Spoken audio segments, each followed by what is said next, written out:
listening to Power Producers Shop Talk, where we are refining and redefining the sales game by equipping you with the tools you need to differentiate yourself in the marketplace. Well, it's like when we audit the mod with Logic and give them the action items that they're going to use to lower their total cost of risk. Tactical skills that will help you provide deliverable value to your clients and prospects. Technology is not an expense, it's an investment. Look at what Think HR has done for our clients and even our team. It's an amazing product, and I'm so thankful we have that. And action items that you can provide to take your prospects and clients to the next level. Things are changing for us in 2021. Not all big business anymore. Now that we have CoverWallet on our team, it's amazing that we're going to be able to write small business profitably. This is Power Producer Shop Talk. Production redefined. Are you ready to feel the power?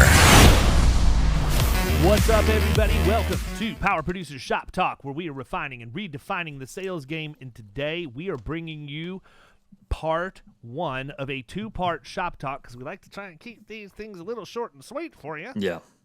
On impulse factors. Mm-hmm.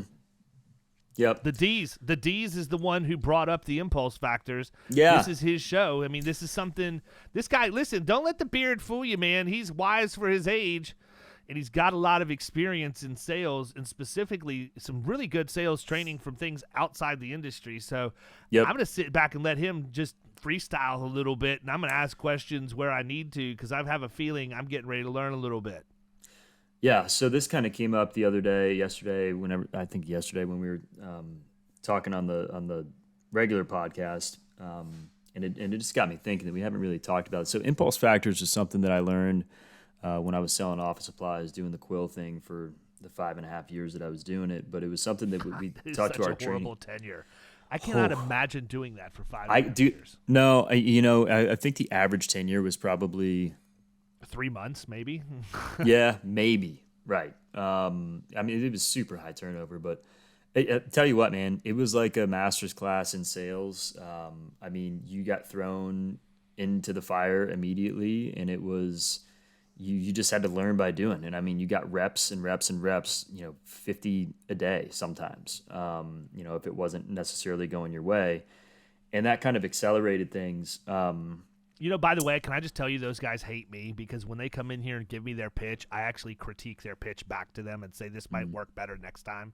Well, it was funny because when I was sitting at the Lutz office one day, and this girl walked in and said that she was with Quill, and I just kind of smirked a little bit and was like, okay, what do you got? And she gave me her pitch, and it was terrible. Like I could tell that she was like pretty new, because it was just filled with doubt, and she wasn't really sticking to the pitch at all, which I still remember because I did it every day for 5.5 years. But at any rate, one of the things that we used as like a sales technique is what they called impulse factors, and there was 4 of them. There was Jones effect, indifference, fear of loss, and sense of urgency. So we'll talk about Jones effect and indifference today, and then we'll do the other 2 next episode and all that. But Jones effect is simple, man. It's basically referencing somebody else that you have sold to, or that's a client, or that's in the same industry, to give you credibility and put the customer at ease. So back when I was doing the office supplies, I would hit like all the businesses on the right side of the road. So I'd walk into the first one and hit them with the pitch, and usually I would ice break, and then I would immediately insert some Jones effect in there, like I was just next door with your neighbor David at Florida Risk Partners. He's a client of ours. I was able to save him 20% on his office supplies, so I figured I'd pop in here and introduce myself to whoever handles that for you guys, because I was trying to make the sale like right then and there. So it was a little bit different, but you can still use it with what we do, 100%. Like you can do it on the phones. You can do it if you're doing drops. It really is not limited, and you can use it all over. It doesn't have to just be in your introduction. If you get a question, like I'll get questions sometimes when I'm on the phone with prospects, or even clients, if I'm trying to, get them another line of coverage or something, where they ask me something specific about maybe the auto rates. Right now, auto rates are horrible, especially in Florida. We're seeing 20, 30, sometimes 40% increases at renewal. So I'll reference some other clients. I'd be like, hey, it is bad. I've got another plumber. You may have heard of them, and you don't have to say them specifically. Like you can if you want, but you don't have to. You can just use a general term. But they saw especially like I've run into this before, and I've caught myself because I feel like I'm not doing my clients any favors. Like if I say I saved so and so much money, I feel kind of weird doing that. But I mean, right. I think it's better if you generalize it. Like, hey, there's another one of your peers, like literally within a stone's throw of here, that we've saved $100,000. Sure. And if you're talking about something like that, I think you're right. But if you're just trying to get in the door, and I'm walking in and I'm doing a drop, you're definitely going to reference it. Hey, I was over at so and so. I mean, it's going to be the biggest one of their number one competitor every time. Exactly. So it kind of does a couple things. It gives you the instant credibility that, okay, this guy, deals with one of my peers. He probably knows some stuff about, what we have going on here if he's dealing with them. It just gives you that, it gives you that credibility, and it puts them at ease too. Like if I would walk into a business and not use Jones effect and reference somebody else, I could sense an immediate standoffishness or closed off, demeanor from the prospects that I was talking to. And it would totally change if I was just like, hey, I was just next door with David at Florida Risk Partners. He's a customer of ours. Even if he's not a customer, I don't even have to say that part. I just say, I was just talking with him, figured I'd pop in here as well, and see how we could help you out. Whatever the rest of your intro or pitch is, that part doesn't matter. But I think the Jones effect part of it is crucial in establishing some credibility and relaxing the prospect.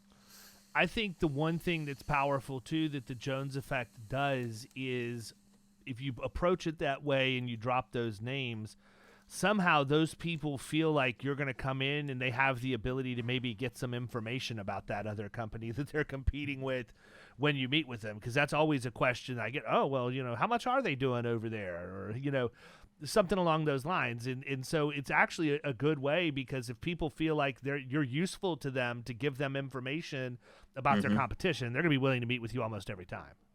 Right. Yeah, totally.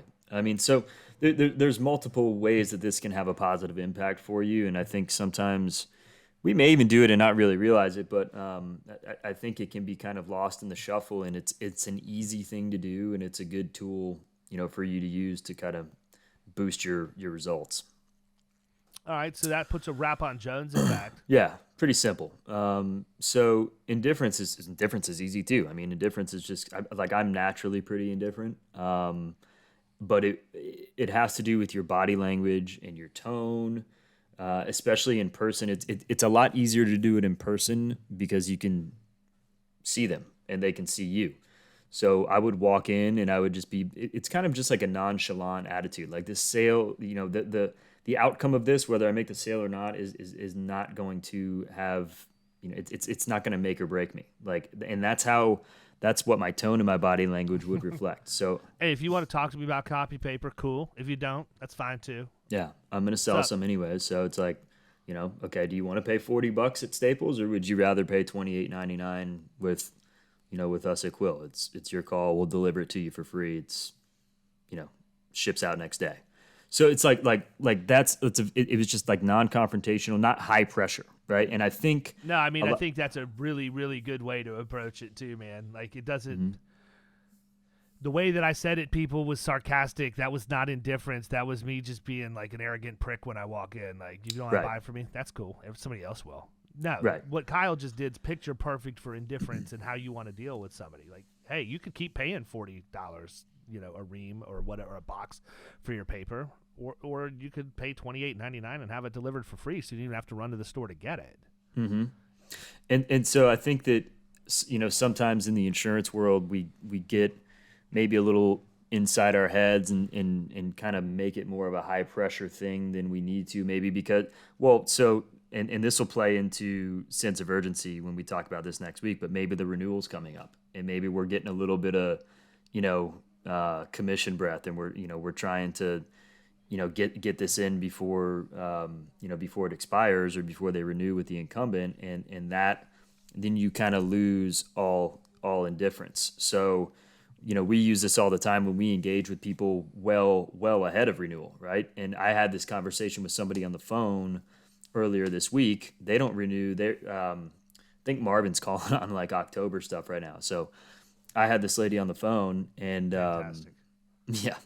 And I pulled it up, and you know what? Actually, this particular situation, their old policy said July, but then it got rewritten and it's October. So I was like, well, she goes, don't we not renew until October? I was like, yeah, you definitely do, but that's not a problem. I often like doing that and engaging this far out because it takes all the pressure off. We're not under crunch time of needing to get something in place before a certain date, and it allows us to really kind of take a look at the whole picture and give you the best feedback and put you in the best position to be in a good place from a bottom line perspective or whatever. It was something like that. I think the thing that people need to hear from this message is indifference is a sales tactic. It's not your mindset. You can't have an indifferent mindset. You can go in and use a sales tactic of indifference to get the end result you want, but you still need to remain as intense as you are in getting the sale.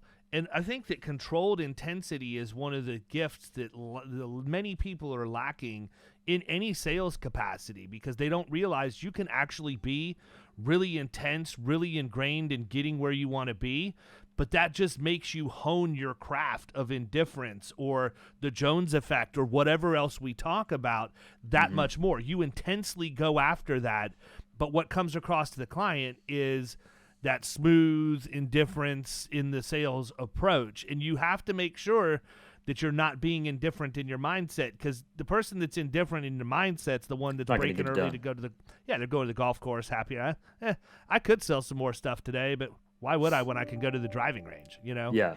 No, I think that's a very good distinction. Very good point. The only other thing I would add to is like the in-person, when you're sitting at the table, like just trying to be relaxed. And sometimes that's tough, especially if it's a big middle market deal, but like your body language is crucial.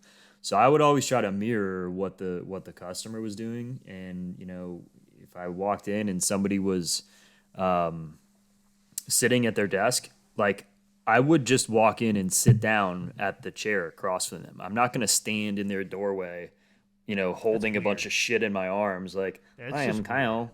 Huh? Yeah, it's weird, but you would be surprised, man, how many people like would just stand there and awkwardly pitch them, and we're just, it's strange, but they're focused on, okay, I need to pitch this person, but not focused on like the human interaction and understanding what is going to make them comfortable.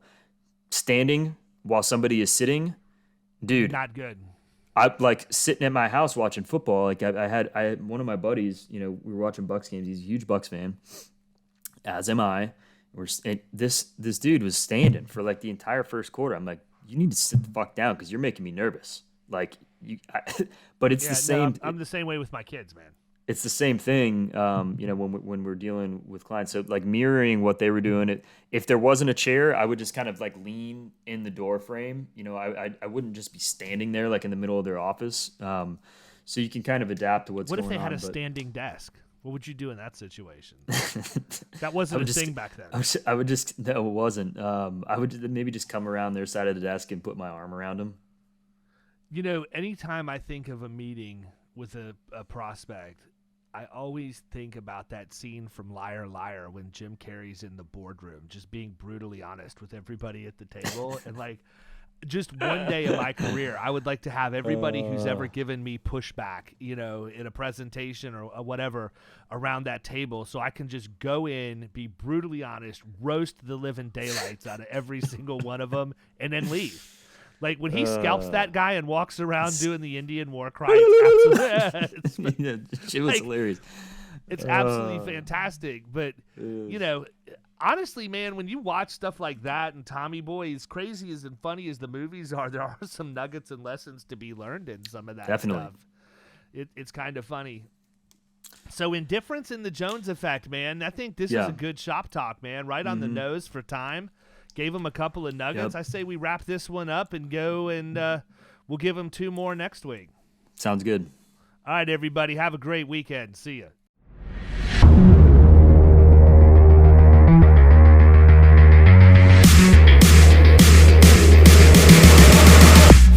You've been listening to Power Producers Shop Talk. You can follow us at the Power Producers Podcast on Facebook and Instagram. And if you want to take your game to the next level, check out our commercial insurance training course at killingcommercial.com or visit Amazon to pick up a copy of our international best-selling book, The Extra 2 Minutes.